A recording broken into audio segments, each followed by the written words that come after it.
Mga kapuso, karon nga padayon ng hulga sa COVID-19, paunsa kahasab mi adjust ang atong mga atleta, labi pa katong anaa sa contact of physical sports. Kana ang atong hisgutan karong adlaw kauban ang kagay-anon nga student athlete nga si Martha Andre Raagas. Martha, mayong buntag og dayon sa atong GMA Regional TV. Kamusta? Maayong buntag, Sai. Okay lang. Martha, unang-una, sa unsang sports ba ka na-engage o paunsa ka nahilig niini? Ang akong sports is volleyball. And ang akong duha ka sisters are varsity sila. So, that's why nahilig pod ko og dulag volleyball kay sila ang akong biggest influence ngano nag-volleyball ko. Martha, before the pandemic, unsa ba ang training nga imong ginaagian isip usa ka student athlete sa volleyball? Way back before na happening pandemic, we have trainings every morning o sa hapon. So, in between is my class. So, we have hard trainings, conditioning in the morning, and then we do all the core trainings in the afternoon till around 9 p.m. in the evening. Usually sa morning, we do kanang jogging ni, pila ka rounds, tapos we do core, usually core in the morning, kana jud magbakbak sa core. And then afternoon till evening, we do all the court drills, bola jud, defense and offense drills. So, inana jud usually ang routine way back in Manila. Paunsa sa ba nimo ginabalanse ang imong time sa imong academics ug pagiging student athlete? I always try not to waste my time. I always find time to study first and foremost kasi ano jud ko, student first before being an athlete. So, I try to find time like to study always and then also give the same effort when it comes to training. Karon Martha, nga padayon ang pandemya no ug anaa kita sa new normal. Unsa sab ang inyong new normal sa trainings? Ang among new normal is layo ra jud kay siya sa among training in Manila. We actually have an app lang.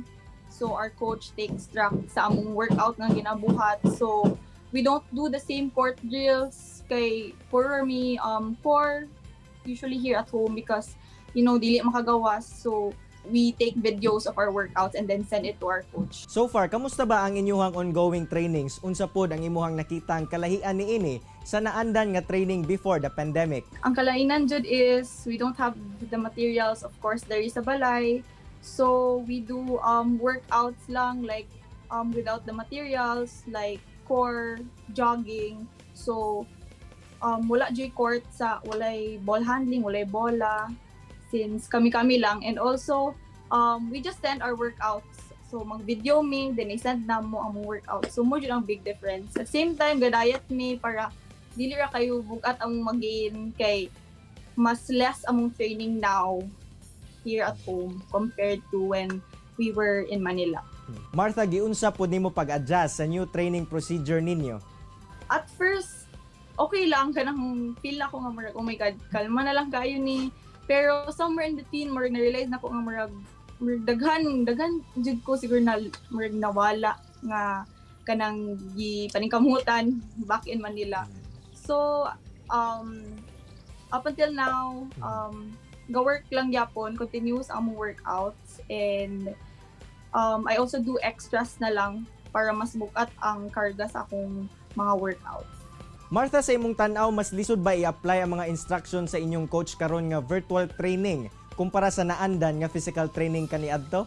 Yes, kanang mag-video lang me. They give us workouts namo which is through an app, app ginapa-download sa amo. And then we take videos and then within the day we have to send it to our coach as moral attendance namo nga nakapag-training ni karong day.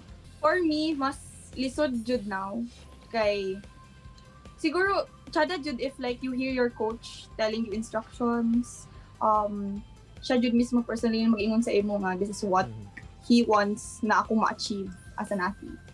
So, pero nevertheless, my coaches, they do their best to reach out to us, kami mga volleyball players na inani mong buhaton, inana.